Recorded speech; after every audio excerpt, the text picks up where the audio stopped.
council is waiting. They are perturbed I've wasted our resources.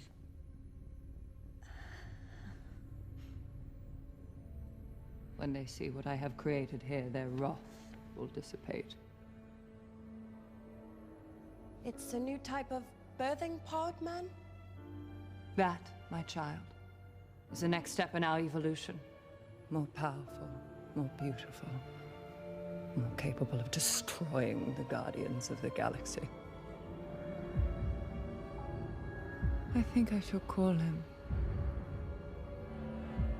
Adam. Hey guys, I'm back. Vancouver Comic Junkie, aka Chris, that's me. If you want to like and subscribe, that'd be awesome because it would really help me out. I am still learning and I'm still listening to everyone's advice, and there's so much great advice going around. Roger Levine from 3 Men in a Basement really helped me out by posting some stuff about me. Otto from the Grotto, 3 Men in the Basement as well. There's been nothing but help with information. These are good people, and they are just welcoming me into the community. There's too many to name. There's so many other people that have just given me great little tidbits here and there. When to post, how to do it, thumbnails, all this stuff. I didn't have a clue there was all this work to do. The work's fun though, and since I'm not working till July or June, I apparently have time to do it. So my loss is your gain. Hopefully you're enjoying it. If you're not enjoying it, tell me. If you are enjoying it, I'd love to hear it too. But today we are talking about Warlock. He is awesome. I'm a big Warlock guy. We're going to talk about two things actually. We're going to talk about Warlock. We're also going to talk about buying multiple copies of a book and why you should or shouldn't. I'm a fan of multiple copies, but we'll talk about that afterwards. But let's go right back to Warlock. Warlock's a character in the MCU. He's cosmic. He is possibly the coolest character in the MCU that just, I don't think anyone knows it simply because he's not part of the MCU yet. He's a Marvel comic character still. He hasn't made the jump. When that jump happens, and if they do it right, which they seem to be doing all the time, they're so damn good at this. I really think this character is going to be huge, huge, huge, huge.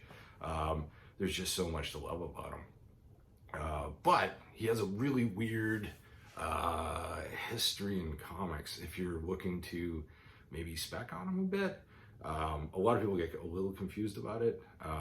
That's something I was a little confused as well.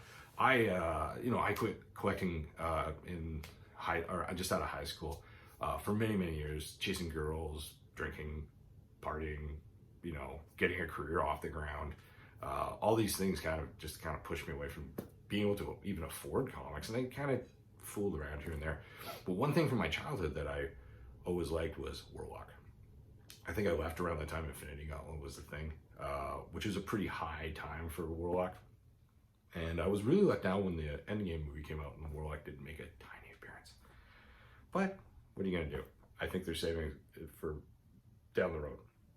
Saying that, say you want to get into Warlock. I got back into comics. Warlock was the first thing I kind of gravitated towards again because I remembered it as a kid, and I just was like, I had to get them. But I didn't own any of the key issues when I was a kid. I only had like more of the modern stuff and stuff that was coming out as I was of the age in the 80s and 90s.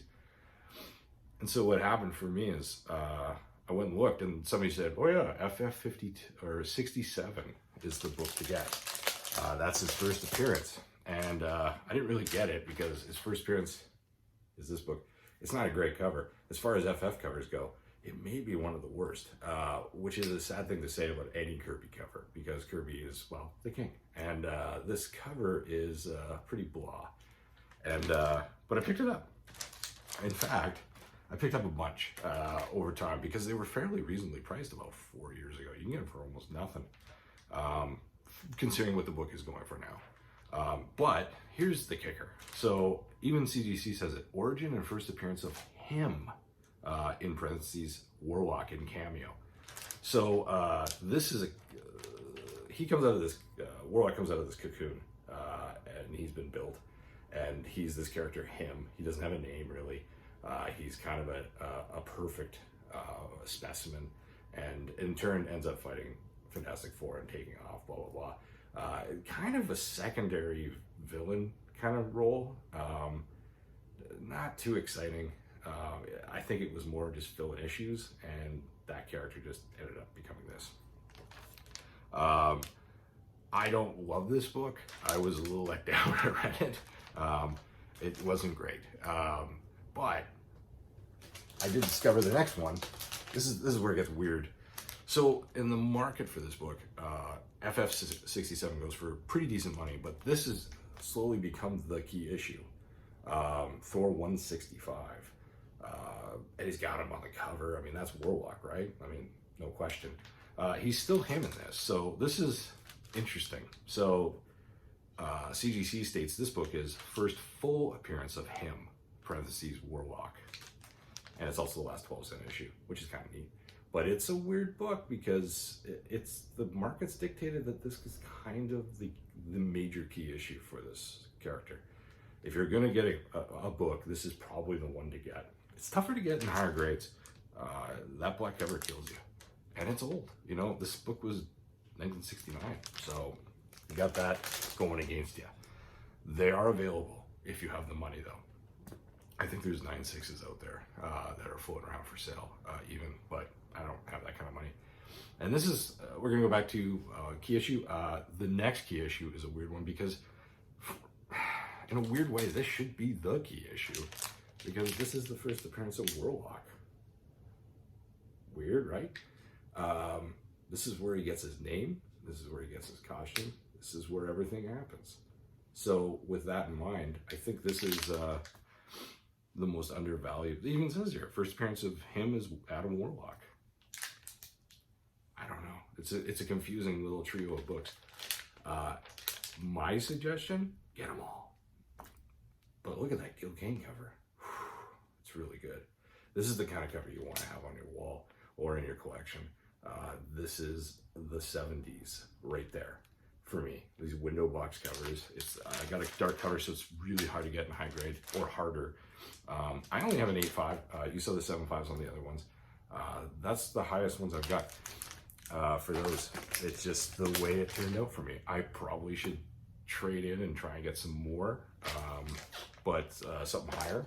As you'll see after we talk about multiples next, you'll see why I probably could do that or should.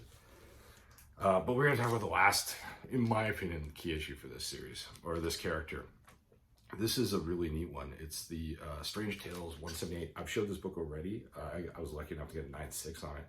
Huge fan of this book. It's the bad guy for Warlock. He is the Thanos to the Avengers. He is the Magneto to the X-Men. This series here, within these pages, is one of the best stories by Jim Starlin ever. You will not be let down. This is what comic books are right here. I was so excited to get these books. And I have a few of them. For reasons I'll talk about in a minute. So that's Warlock. My thoughts on buying Warlock, get them. The prices have dropped quite a bit in the last 6 months. They're fairly reasonable and there's a lot of deals to be had. It's worth your time. Even if you're not a fan, I think you'll become one. He's pretty neat. And I think if you start thinking about what he could be in the movies, he'll get more exciting. I think he's the next Black Panther. I really do. I think he's going to be that big. I don't know when. I'm not going to pretend to know. But if I was going to bet on anything, yeah, Warlock, man. Go for it. Even if he doesn't go in the MCU, he's a great iconic character. And you just win with great Kirby and Gil Kane covers and Jim Starlin stories. This is iconic Marvel stuff. Through the ages, you will not be let down. So, FF67, Thor 165, Marvel Premiere #1, and Strange Tales 178. Those are the 4 I would get. They're just fantastic. But the continuation of this video, I'm going to talk about multiples a bit. These are the first books I ever really bought in multiples. Various reasons why. Deals came up.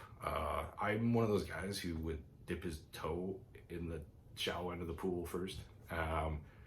And I bought, so with the 165, I have a few here, but my first one that I bought was a 3.0. I got it on eBay like 3-4 years ago. I don't think I paid $45 for it, and it was a good way to dip myself into it. And then I read it online, the book, and it's just such a cool book. And then slowly, as I was collecting, it was just be one of those books that I was always looking for. You know, it was like, well, maybe I can upgrade that one if it was a good deal. And you know, I moved in. I got a 3.5 for probably around the same price back then. And then I, you know, eventually saw a 5.0. But these were all raw, and they were like, there was one. Where is it? This 7.0. This 7.0, which is not a cheap book now in a grade, you know, in a slab. You know, I think I got this book for $35. You know, out of a back issue bin. It was just there. I was just lucky. I don't know if those deals are around now. I'm sure they're not. But you know, you can find these raw still. They're around. You know, they kick around collections, that kind of stuff. Snag them up. I ended up just snagging a bunch, as you can tell. I got quite a few. It's like 5 or 6 of them, plus the 7.5 I have there. And at some point, I'm going to have to do something with them. And I also have a big ass stack of Warlock number 1 in various grades, you know, 7.5s, 8.0s, you know, I've got 6 of them. So I got those, and even the 67s, I was picking them up. I got low grades all the way to, you know, 7.5 in every grade, 5.0s, you know, you name it. And I just went and got them CGC because they're good. They're key issues from the Silver Age, and it was worth my time, you know, picking these up in, you know, somewhere between $30 and $50 in raw, with a pressing and cleaning. I was turning them into, you know, CGC slabs that were much higher than I bought them for. I mean, I'm not kidding. I bought this 4.0 for like $7, just because some guy didn't care, because it was in really crap shape. And but with a pressing 4.0, that's a solid book. It's a $150 book. I'll do that all day long. That's a great deal. So talking about multiples, I do this quite a bit, and the reason I do it is I like to be in the game, and I also, so if like a book pops like really hard, I don't want to sell it. I don't want to sell the one I have for my collection. So I like to have a few undercopies that I have no problem getting rid of.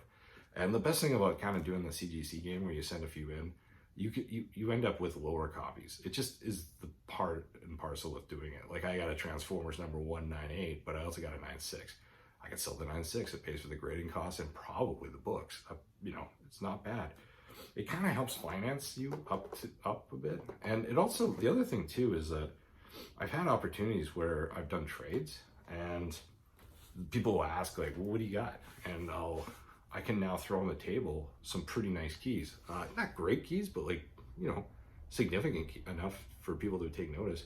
And then, you know, these are all in a price bracket that I think a lot of people can afford. And they just don't think about it. And so like, if you throw those on the table, if you're say trying to go for a $2,000 book, and you throw a few of these on the table, plus a couple other hoarded books you might have. I hate using the word hoarded, but like multiples you have, you can get that big book for very little out of your pocket. That's kind of how I've kind of collected, is just kind of trading up, you know, or you sell a few. You can sell a few, you know, and raise some money. But the best part is you're always in the game. It's always in your collection. You always have that best book, and you keep it. You know, it's for you. And that's and your collection just stays strong, right? And you can get rid of all these books fairly easily since they're keys. So that's my advice: is snag up any deals you get with your focus. So if you're looking to get a 9.0, don't look away when you see a 4.5 raw. You know, there's a chance you might be able to make a few out of that, and it's fun. It's part of it. It's just what I do. I don't think everyone does that. Some people are actually getting really mad about people that collect more than one copy of a book. I don't know why, because it's a market. We can do whatever we want. I can own 3 cars if I want. That's how I see it. But and I get I guess I get it why someone would be mad, but it's probably more because they're mad they don't have a copy themselves. But if they want one, come to me. If anyone needs a copy or wants to do a trade or just needs a copy, contact me at my Instagram, Vancouver Comic Junkie on Instagram, and maybe we can do some trading. I have a lot of doubles like this, a lot of Eternals. As you probably noticed in my past videos, getting back books from CGC, I'll have 5 copies of X-Men 107 in hopes of getting a bigger book or a bigger grade on it, and so I'll have under copies that I have no problem with letting go to help finance other books. It's a great way to collect. It's fun. It's just a matter of if you want to focus on that or not. Unfortunately, the focus when I do that, it's not as broad. I don't get to buy everything I want because we all have a limited amount of money. But it does allow me to kind of just focus in a little area. And it's just what I do. It's who I am. So I am going to take off now. It was a great video. Warlock is awesome. I'm happy to explain how I collect a little bit. I probably left out a ton of stuff, but if you got questions, hit me up on YouTube. And also, if you could like and subscribe, that would be awesome, because I really need the help. I'm just starting out here, guys. And any suggestions, anything, hit me up. It's great to see you again, and I look forward to throwing down another video very soon. Okay, talk soon. I'll just use this pipe to... Uh-oh, you're no pipe.